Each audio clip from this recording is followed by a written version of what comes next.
Bonjour à tous, donc nous attaquons notre nouvelle leçon d'histoire, un nouveau chapitre qui s'intitule H3, la Troisième République, un régime, un empire colonial. La leçon, la Troisième République avant 1914, un régime, un empire colonial. Nous allons débuter ce chapitre par la leçon, puis nous terminerons par le sujet d'étude à venir. Alors, en lisant ce titre tout d'abord, vous devez vous douter que ce chapitre prend la suite logique du chapitre précédent d'histoire, c'est-à-dire que nous nous étions arrêtés à la fin du H2 avec la défaite de Napoléon III face à la Prusse, puis la proclamation de la Troisième République par certains députés républicains, parmi lesquels Léon Gambetta. Mais on ne s'inquiète pas, nous allons tout revoir, c'est le début de cette leçon. Donc ça, c'est le début de la borne chronologique 1870. 1914, fin de la borne chronologique pour cette leçon, comme vous le voyez sur le titre juste ici. Pourquoi ? Parce que c'est le début de la Première Guerre mondiale, d'accord ? Donc la Première Guerre mondiale fera l'objet du 4e chapitre de l'année. Donc là, nous nous arrêtons avant, nous n'allons pas du tout l'évoquer. Donc, première question à se poser sur ce chapitre qui traite de la Troisième République. Qu'est-ce qu'une république ? C'est une notion pour ce chapitre H3 et c'est une notion qui doit vous dire quelque chose puisque c'était déjà le cas dans l'un des chapitres précédents. Donc tout d'abord, une république, c'est assez simple, c'est un régime politique dans lequel les dirigeants sont élus par les citoyens. On est bien d'accord ? Cette république dont il est question, c'est la troisième. Donc avant elle, évidemment, il y en a eu deux. On va faire un petit rappel dans le temps, un petit retour en arrière pour comprendre cette succession de régimes politiques en France entre 1789 et 1870, la proclamation de la Troisième République. Tout d'abord, la Première République, regardez donc ici, elle débute en 1792. On va se remettre un peu dans le contexte. En 1789 éclate la Révolution française, qui, suite au serment du jeu de paume des députés, mais également la prise de la Bastille ou encore la grande peur dans les campagnes, aboutit à la fin de la monarchie absolue en France.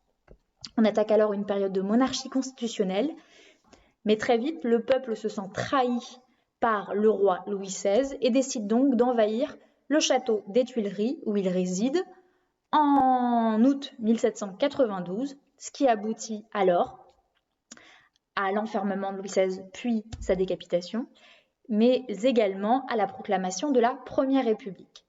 Néanmoins, cette Première République ne va pas durer très longtemps. Si vous regardez sur cette frise, finalement, elle s'arrête en 1804 de façon officielle, suite au coup d'État qui avait eu lieu 5 ans plus tôt, du général Napoléon Bonaparte. En 1804, il se proclame empereur, c'est alors le premier empire en France et la fin définitive de notre Première République. Puis, à la chute de Napoléon, après sa défaite à Waterloo et son exil seul sur l'île de Sainte-Hélène, on va avoir en France le retour des monarchies. Là aussi, je ne dois rien vous apprendre, c'est la période que l'on appelle la Restauration, où les rois reviennent. En 1848, une nouvelle révolution éclate en France. C'est la fin de la monarchie. Cet homme, Louis-Philippe Ier, abdique suite à cette révolution en 1848 et il n'y aura donc plus jamais de roi en France. Et alors, le nouveau régime proclamé est donc la Deuxième République que vous voyez juste ici. Cette république ne va durer que 4 ans, ce qui est très court. Pourquoi ? Car cet homme, qui était alors président, ne peut être réélu à la présidence française et décide donc de faire un coup d'État. Puis 1 an plus tard, il proclamera le Second Empire. Donc, si vous avez bien compris, à chaque république, la première, la seconde, il y a finalement un coup d'État, puis la mise en place d'un régime autoritaire de la part d'un homme qui se proclame lui-même empereur, tout d'abord la Première République, qui se termine avec le coup d'État de Napoléon Ier, puis la Seconde République, qui se termine également très rapidement, après le coup d'État de Napoléon III. Je vous rappelle que c'est le neveu de Napoléon Ier étant son tonton.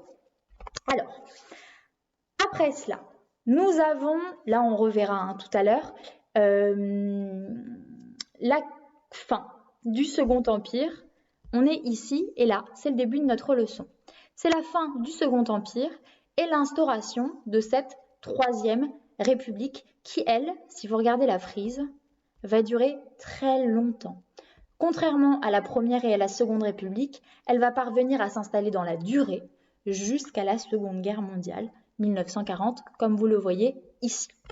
Pendant toutes ces années, cette république, cette troisième république, va parvenir à mettre en place de grandes lois qui vont véritablement unifier la nation autour de valeurs partagées, valeurs qui sont encore les vôtres. C'est un héritage, cette république, cette troisième république a vraiment donné les bases à la société française comme vous la connaissez aujourd'hui, tout en puisant, tout en s'inspirant par les demandes qui avaient déjà été formulées par les révolutionnaires, par les sans-culottes de 1789. Alors parmi les grandes lois qui vont être mises en place lors de la troisième république, on a une première caricature ici à gauche qui représente une loi très claire. Alors on reviendra dessus plus longuement plus tard.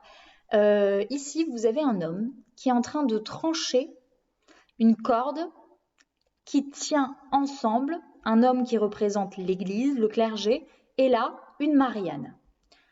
Il est, vous voyez ici, éclairé des lumières, des philosophes des Lumières. Alors, en fait, qu'est-ce qu'elle représente cette caricature? Une des grandes lois de la Troisième République, c'est-à-dire la loi de la laïcité. La séparation officielle entre l'Église et l'État est toujours en place. Donc, séparation de l'Église et de l'État. Autre grande loi mise en place par nos républicains de la Troisième République, ici vous avez Jules Ferry. Évidemment, c'est l'instauration de l'école gratuite, obligatoire et laïque pour tous les enfants de France. Alors, cette Troisième République s'installe donc dans la durée en mettant en place de grandes lois. Mais cette Troisième République va également devoir surmonter de nombreuses crises qu'elle parviendra à surmonter. Alors, parmi ces crises, une que vous devez connaître certainement, les illustrations que je vous ai mises ici ont un sens, c'est le fameux « J'accuse » d'Émile Zola. Nous sommes en plein dans l'affaire Dreyfus et l'antisémitisme français, nous y reviendrons. Cette Troisième République parvient à surmonter ces crises, s'enracine dans la culture des Français, mais c'est également sous la Troisième République que la France va construire un immense empire colonial. Là, je vous invite à regarder le figuré de surface bleu, vous le voyez ici, tout ce qui est colorié, les plages de couleur bleue. La France va posséder des terres en Afrique et en Asie, juste ici. Donc, elle s'étend véritablement à l'échelle du monde, principalement en Afrique et en Asie à cette époque. Ce qui nous amène donc à nous demander comment la Troisième République parvient-elle à s'enraciner dans la culture des Français, malgré les oppositions qu'elle rencontre entre 1870 et 1914. Alors, dans cette première partie, nous allons voir dans quel contexte est née la Troisième République, et nous allons voir que ce contexte s'avère des plus difficiles. Donc tout d'abord, la Troisième République est née dans la défaite. Elle perd une guerre face à la Prusse, qui devient, au cours de cette guerre, l'Allemagne, car elle est réunifiée. Du coup, ne vous inquiétez surtout pas, au début, on parle de la Prusse, puis après de l'Allemagne, pour vous, ça doit être la même chose.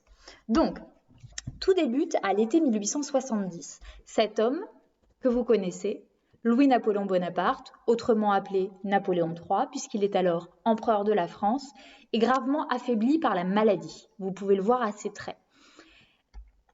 Il décide de déclarer la guerre à la Prusse, car la France et la Prusse se disputent pour savoir quelle sera la principale puissance européenne à cette époque. Donc au cours de l'été 1870, la France de Napoléon III déclare la guerre à la Prusse. Sauf que, comme vous le voyez ici, contre toute attente, la Prusse, les armées prussiennes envahissent très très vite le territoire français. C'est une catastrophe. Napoléon III part à Sedan lors d'une bataille. Et le 2 septembre 1870, lors de la bataille de Sedan, Napoléon III est capturé par les armées prussiennes et il est fait prisonnier. Alors, la nouvelle de sa capture arrive à Paris. Le 4 septembre 1870, les députés républicains de l'opposition, de fait puisqu'on était sous un empire, décident de proclamer la Troisième République. Parmi ces députés républicains qui proclament la Troisième République, nous avons cet homme que vous connaissez tout du moins son nom, Léon Gambetta.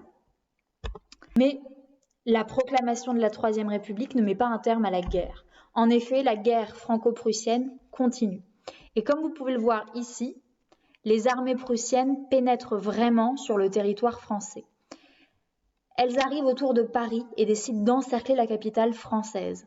On va avoir ce qu'on appelle le siège de Paris, c'est-à-dire un blocus qui va durer 4 mois, pendant lequel les Parisiens ne pourront ni entrer ni sortir.